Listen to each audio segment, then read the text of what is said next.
And welcome back, everybody, to the vindication episode of the TV show, where I, Jay Black, and his opinions about movies are vindicated at last. We'll be getting into that in just a moment. I'm joined, as always, by the radiant Rhea Hughes and the luminescent, I'll say that, Angelo Cataldi. And guys, the Oscars happened on Mm. Sunday, and a little movie, I don't know if you guys have heard of it, called Oh One boy. Battle After Another, got 6 awards, including Best Picture, Best Director, Best Adapted Screenplay. And we'll get to this in just a moment. Sean Penn for Best Supporting Actress. Oh boy. So I just want to start the show by saying, Angelo, are you ready to apologize to me and put me on a pedestal as being the greatest prognosticator of talent in this country? No, I'm not, but thank you for offering.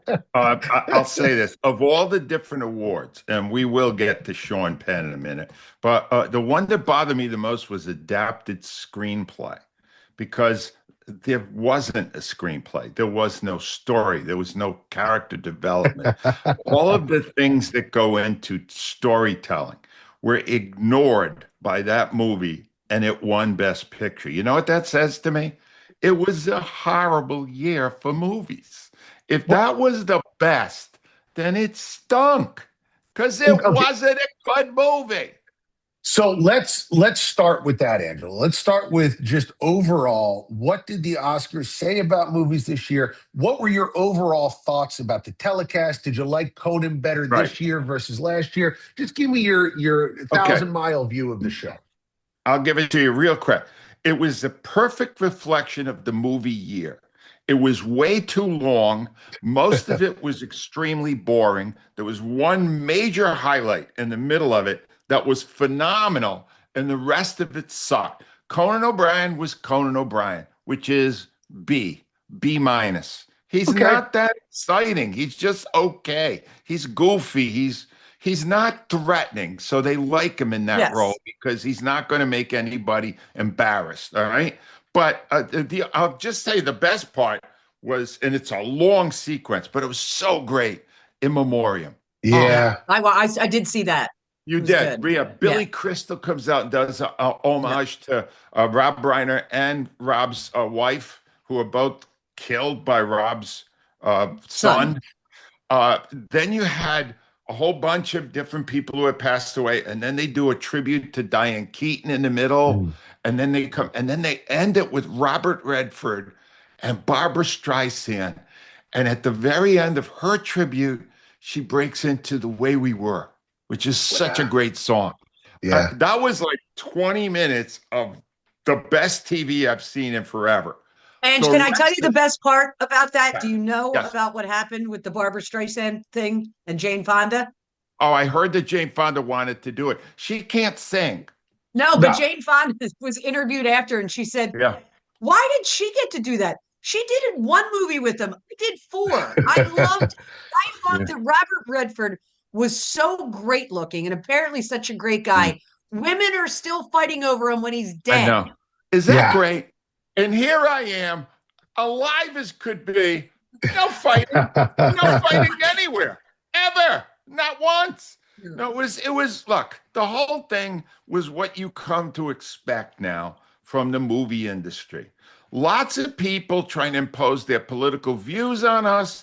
I really need Harvey R. Bardem to tell me how to feel about Palestine. I wasn't sure until Javier Bardem checked in.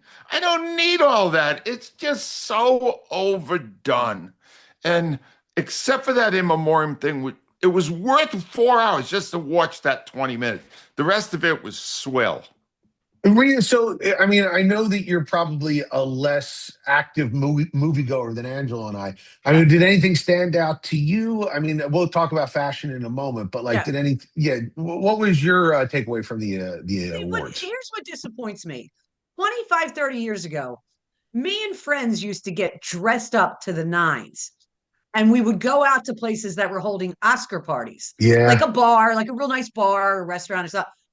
And we were so into it. We knew all the actors, all the actresses. We knew the movies because we had watched them. I'm with Angelo on this. That movie is not something that interests me in any way, shape, or form. It's just, And I know blockbusters aren't going to win Oscars, but it just used to be, I knew the movies. I don't know any of the movies, really, none of them. And so, and to Angelo's point, yeah, it gets too long. It used to be an event for me and my friends, and it's not anymore. Right. It is. Yeah. Angelo, did you get any? I mean, having seen some of them this year, were there any snubs for you? Was there anything where you were like, I was kind of rooting for Chalamet to win, but I can't take anything away from Michael B. Jordan, who honestly looked fantastic up there just as a human being and an actor and just somebody who really appreciated it. But other than that, I couldn't say that they messed up the awards this year. I think Rose Byrne was amazing, and I'll Kick You, whatever the whole, I can't remember the whole title. It was Yeah, if I had legs, I but- would kick you. Yeah, I like that. I thought she was fantastic in that. I just a little later in the show, I'm going to review The Housemaid. I thought Sydney Sweeney was amazing in that, fantastic in that. But no, Rhea's right. There aren't any movies anymore that grab you. If one battle after another is great cinema, then they need to reinvent cinema and tell stories. Because one battle after another is exactly what they said it was. It was a battle, and then 10 minutes of this, and then another battle, more explosions, then another 15 minutes, more of that crap. And it goes on like that for almost 3 hours. And it's That's how wonderful. they sold it to the studio head, Edge. Yeah, and the studio said, wait, explosions? There's going to be, oh yeah, we want explosions. It was just, come on, All guys. right, well, let's take a moment here, Angelo. I want to hear, Yes. because you have Yeah. a long history of Yeah. disliking Sean Penn. And I need to set the stage. There have, up until Sunday night, there was only 7 actors who have ever won 3 Academy Awards. And the names that aren't on that list are like Denzel Washington, Tom Hanks, Robert De Niro. Sean Penn on Sunday night became the 8th, which I guess makes him a better actor than Robert De Niro, Right. Tom Hanks, and Denzel Washington. Randall, what did you think of his 3rd win, which he wasn't there for, Right. by the way? Jay, I'm so old. The word boner, when I was growing up, meant mistake. All right. Yes. Sean Penn winning another Academy Award was the biggest boner of the event.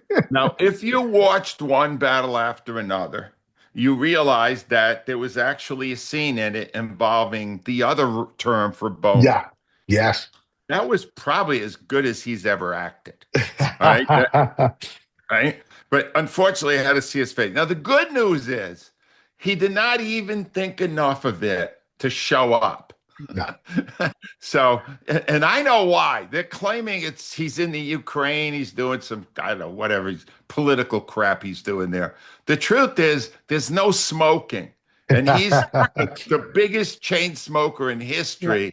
And that's the only, I can't stand him. I didn't, you know what? This is what I tape it, watch it the next day. So the minute they say Sean Penn, Rhea's got it, to the next commercial. I don't even see it. I don't want any. I go right to the next, and I don't have to deal with it till Jay brings it up. So I have to reference Sean Penn's boner. That we have a show title. That's wonderful. Rhea, I know fashion is your favorite part of this. Can you point to any like great fashion moments or fashion disasters in the show? Oh, yeah, I'll do the fashion disasters. First, Zoe Saldana, who's, first of all, always stunning. I never like a black slip dress. She makes it look elegant. That's just how gorgeous she is. She was great. Teyana Taylor. Yeah. She did a black and gray strapless, like graphic art. Absolutely. She nailed it, totally nailed it. Kate Hudson. I loved Kate Hudson's because Kate Hudson wore this strapless, like maybe teal or baby blue, old school glamour. I mean, that's what she is. I mean, she's royalty in Hollywood. I thought she was great. What in God's name was Demi Moore wearing? She looked like a peacock. There were just feathers coming out. I'm thinking, how are you eating or drinking anything without getting feathers in your mouth? That was awful. Oh, Gwyneth Paltrow. First of all, Gwyneth, you're around my age. And although you're still in great shape, wearing a dress slit up to your hips. Your teenage children don't want to see that. Okay. No. I'm just letting you know that. Might be easy for you to pee in it, but no. And then Melissa McCarthy, who has clearly spent a lot of time over the past couple of years losing a ton of weight. She looks great. She wore a strapless beaded gown that looked like it was put over a black turtleneck.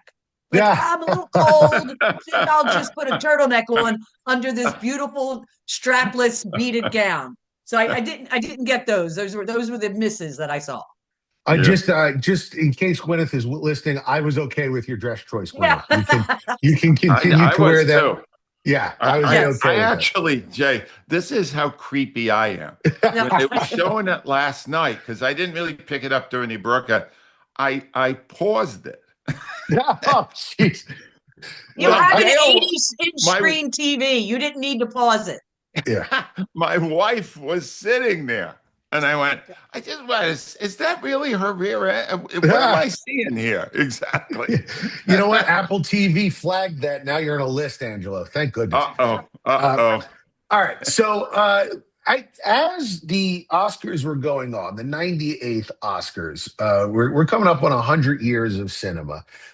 It was reported that YouTube, what you're watching this on, possibly, made more money than Disney, Warner Brothers Discovery, Paramount, and NBC all put together, with a profit margin that was 2.5 times bigger than any of them.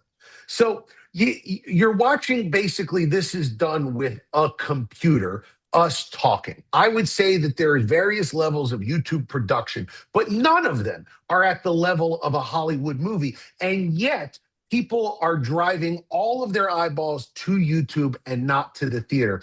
And it got me thinking, are we like, is movies as the center of the culture absolutely done? And, with Timothy Chalamet was talking about ballet and opera, he got into a whole thing about saying nobody cares about it anymore. Are we 5 or 10 years away from people saying the same thing about movies? That these are just an expensive art that a very select group of people care about, and the world has moved on? Rhea, I need your thoughts on this, because I know your son goes to the movies still, as does mine. Well, absolutely loves going to the movies. When a new movie comes out that he likes, they all go. I will say YouTube is probably getting the most money from my son, since I wake up at 2:20 every morning, and YouTube is blaring and it's just a guy sitting at a screen talking to a screen while he's playing a video game. Yeah. And Clark will watch that stuff for hours. But here's, I think, what the problem is with movies.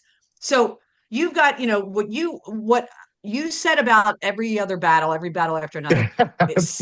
Cinematic, that's what I hear when I hear too highbrow. When I hear somebody go, it's a cinematic masterpiece.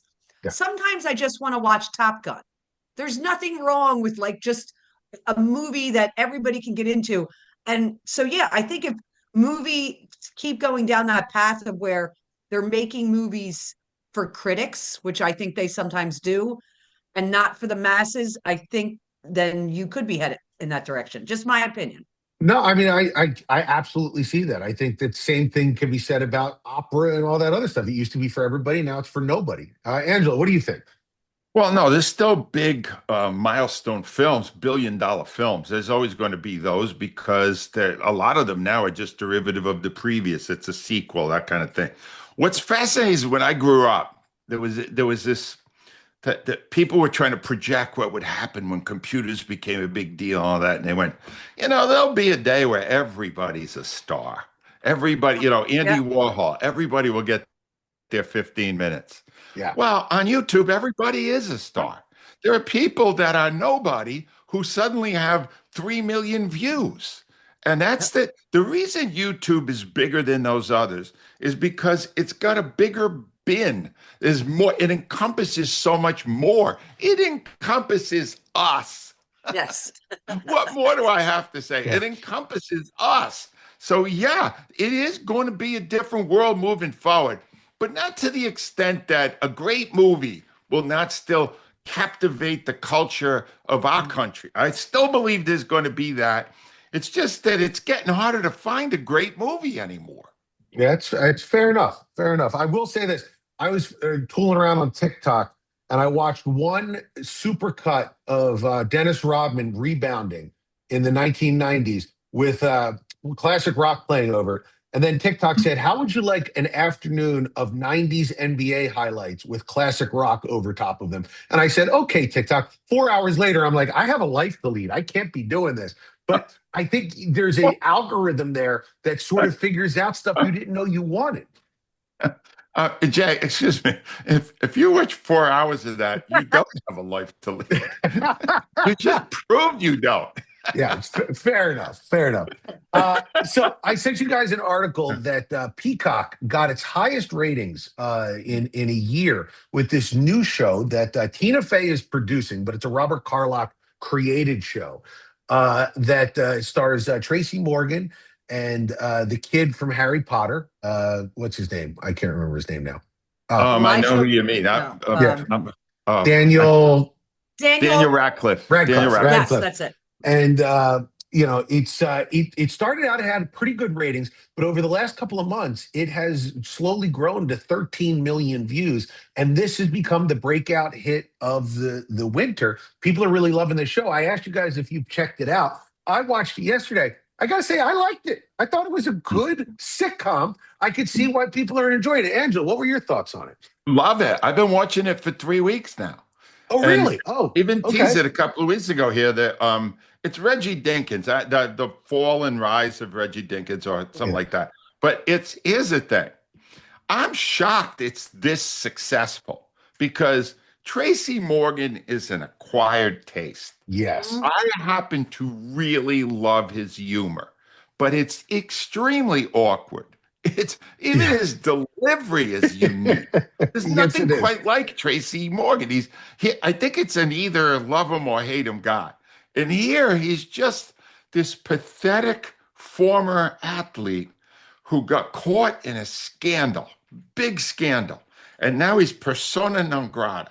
And he's trying to find a way back up the ladder. And he's hilarious. Everything. He's so good. He doesn't even need funny lines. The delivery is so funny. Yes. It sells the material. So I am thrilled that this is a success. And I hope it kind of leads us in a direction where we'll get more. This is niche. I'm not going to tell you this isn't big. A lot of people are going to think this is stupid. Right. And basically, they even found a way to incorporate the mockumentary into it. Mm-hmm. Daniel Radcliffe is the filmmaker who's trying to film something that is going to put Reggie Dinkins back on the map. And he's pathetic. And Reggie Dinkins is pathetic. And most of the other people in it are pathetic. Who's a Bobby Moynihan? By the way, Bobby Moynihan, formerly of SNL, looks like he spent the last decade chained to a buffet table. Right? He's massive. Yes. He's huge. But he's apparently a ladies' man in this. Right. It's so good. Implausible, but really entertaining. I love it.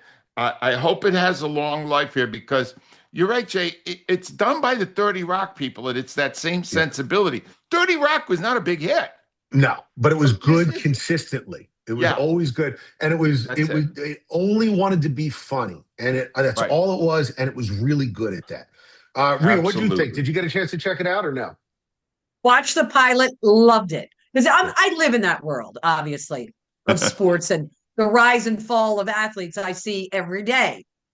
What I was amazed at, wasn't Tracy Morgan nearly died in a very horrible car accident? Yes. A couple years ago. And I know it took him a long time to rehab. He's hysterical in it. His ex-wife is a riot. Daniel Radcliffe, he's great. Yeah. The fact that she's his agent, I think it's awesome. I absolutely enjoyed it immensely, and I can't wait to watch the whole series. Good. Yeah, sometimes just trying to be funny is all I want from something, and that's all I need, and it's good. It's just good. Yeah. So we have our endorsement for Reggie Dinkins, and we have one other endorsement that you can't go wrong with. Our good friends at Steven Singer. Tell me about that, Angelo.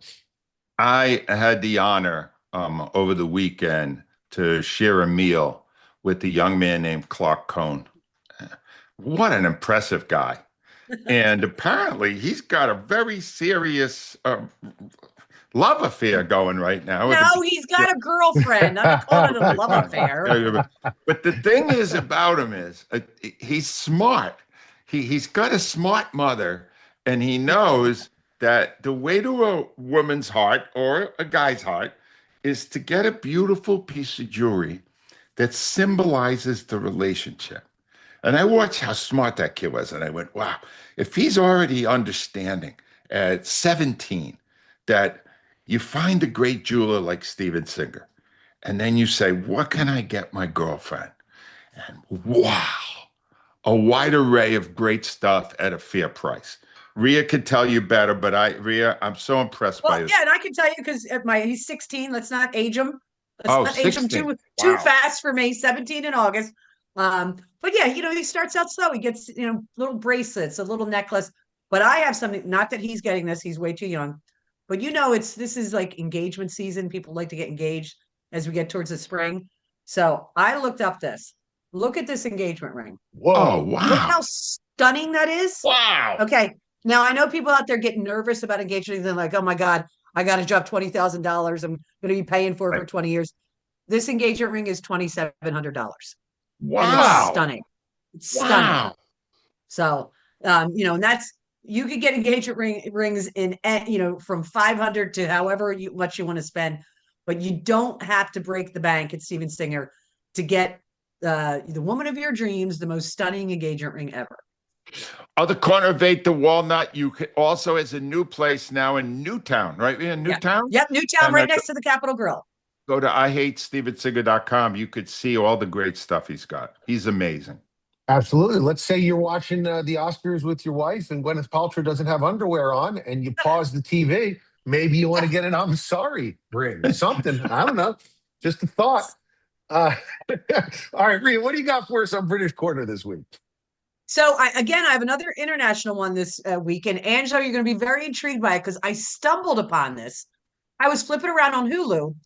Do you know High Potential, the TV show you love with Caitlin Olsen? Yeah. Was originally a French show. Ooh. So it was originally French. And on Hulu has a really great option. You can watch it with subtitles in the original language, or you can say watch it in English. So I said, I want to watch this. So it's called High Intellectual Potential. They're the original. Here's the crazy part about it. I didn't realize, now I don't know, Jay, you may know better than this with me, when Americans, take something from overseas, British, whatever, like The Office, do they copy it like word for word, or is it based on? It honestly depends on the contract. I can tell you that Ricky Gervais with The Office, the contract he signed was that you had to make the first episode 100% based on the pilot of his office, and then everything else could change. So they made a Russian office, a French office, an English office. Well, was the original. And if you look, the first one with the Jello stapler and everything is the same, and then they can go into whatever direction they want. So it depends on the different contracts. This blew my mind because literally every episode, I'm through like 5, and it's terrific. I will tell you, I'm probably not pronouncing her name right. Let me see where I thought I wrote her name down here, but apparently I didn't. Nope, I didn't. But so the woman who's Caitlin Olsen in this one, I mean, they dress the same. The episodes, the crimes, literally almost word for word. The guy who plays the Detective Karadek, looks like him. So I was just blown away because although I really liked the acting and I liked the French version of it, I knew who did it from everybody because it was literally the same exact thing. There's Doc Best that's just came out that copied the Martin Clunes show that was in England. Best Medicine. Same thing. Best Medicine. That's it. I'm sorry. Did the same thing, and I'm going, that's really lazy to me. It's like, yeah, I get it if you do the first episode, if it's based on a foreign show, and then you branch out. Every episode, although it was updated, I mean, High Potential hit a home run with Caitlin Olsen because she's fantastic. Yep. But I thought as I got through to the 4th episode, I'm like, this is kind of lazy what the American version did. That's just all I thought. Not that Not that High Potential is not great. It is great. But it literally, they didn't have to write a script at all. All they had to do was cast well. That to me is the best writing job you could get. Just cut and Yep. paste. I'd love that. Put it in Exactly. Chat GPT and say, translate this for me. Exactly. All right. So it was high IQ, intellectual High potential. intellectual potential on Hulu. Absolutely. And Very like I good. said, if you want to watch foreign movies on Hulu, they make it easy for you. You can click on watch it in English, or you can watch the subtitles, but they give you the option. Love that. Well, we could have a Yeah. subbed versus dubbed debate at some point because that's a huge Yes. thing among nerds. Yeah. All right, Angelo, what do you got for us this week? Well, I went on demand this week because I really wanted to see this movie. I almost kind of have a little crush on Sydney Sweeney, which I know is creepy, but Yeah. Okay, you're the one. she's really beautiful, and she's. Yeah. When I saw her in Anyone But You with Glenn Powell, I said, she's got a She's movie good. star quality about her. Yep. Well, it really comes through in The Housemaid, which is she is brilliant in it. There are the guy from Drop is in it, the good-looking guy, I can't remember his name, and it's just she is a great actress, and she totally controls the film. She is the focal point, and basically she's somebody who gets out of prison and she needs a place to live, and she ends up becoming like an au pair to this very rich family. And you learn that both the husband and the wife are bonkers nuts. All right. I mean, insane. And but I'm going to tell you that the sex in it. There we go. Here's what I want to say about the sex. At one point, Sydney Sweeney's naked, and this guy from Drop, somebody look up his name, Brendan. I'm looking it up. I'm looking it up now. All right, because he's really good looking. All right, he keeps getting parts with amazingly attractive co-hosts, so he must be doing something right.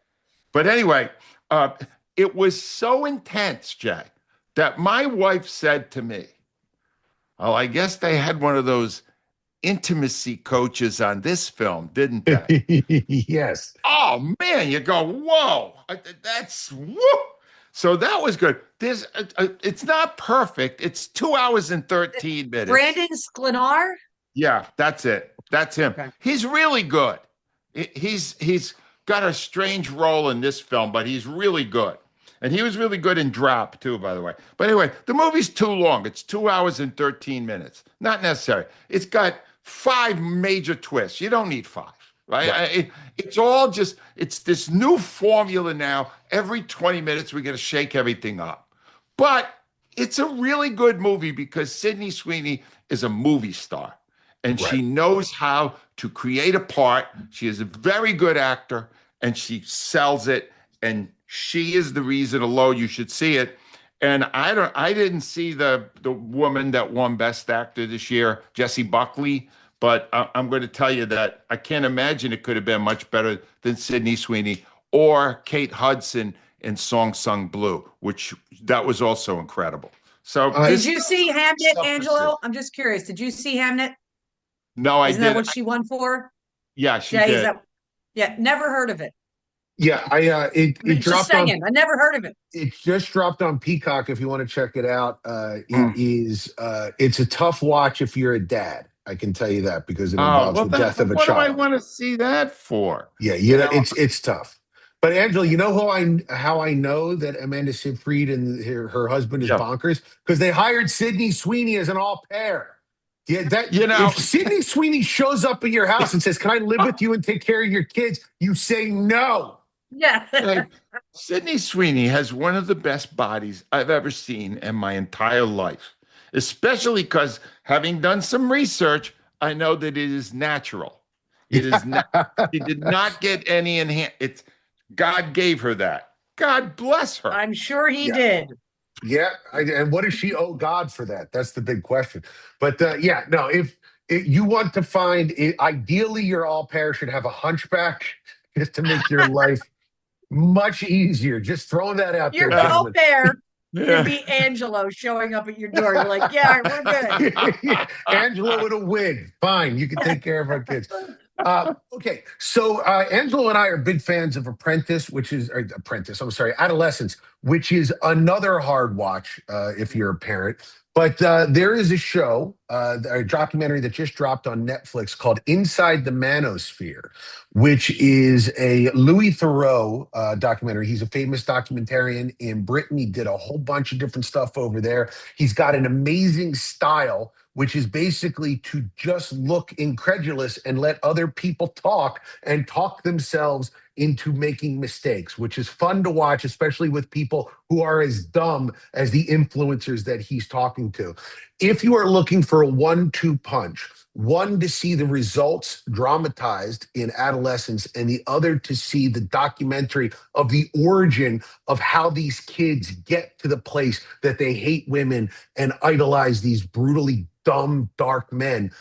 You can't go wrong with this documentary. I can't say it's a pleasant time, although I will say Louis Theroux is such an engaging personality. He's so good at what he does. Angelo, you know him. Obviously, you know Yes, Louis I Theroux. am. He's really good. He's really good at what he does. So he's a good anchor to this, that sort of a way in where you're not feeling disgusted by these people the entire time. But it's a very interesting look at a world that I want nothing to do with. It's called Inside the Manosphere on Netflix. Check it out and then watch Adolescence. You'll be depressed, but you'll be depressed in a very good way. Really fun night. Drink a lot of wine. I will just tell you that right now. There she goes. What? She just did it. She did it. I can attest to the fact she's got good taste in wine. Anyway, Yes. let me tell you what. If you would like to see the Oscars, here's what I tell you. Go halfway through it and just watch the immemorial thing. It's one of the most beautiful 20 minutes you'll ever see on television in your life. The Oscars is available on Hulu. Also, if you would like to see Reggie Dinkins, that is available on NBC and on Peacock. The High Intellectual Potential is on Hulu. I saw The Housemaid on demand, and it's fantastic. And Inside the Manosphere is available on Netflix. That man right there is Angelo Cataldi. You can get his book Loud at Amazon.com, Audible.com, or AngeloCataldi.com. Basically, any website that starts with A. Rhea Hughes right over there. You can hear her every morning all over the world on the Odyssey app at WIP on the morning show, or you can check out her wonderful Instagram. Are there pictures, Rhea, of the dinner with you and Angelo on your Instagram? See, so it was me, Angelo. I surprised him with Joseph Wechter, Al Morgani, and Jonesy, and Clark was there.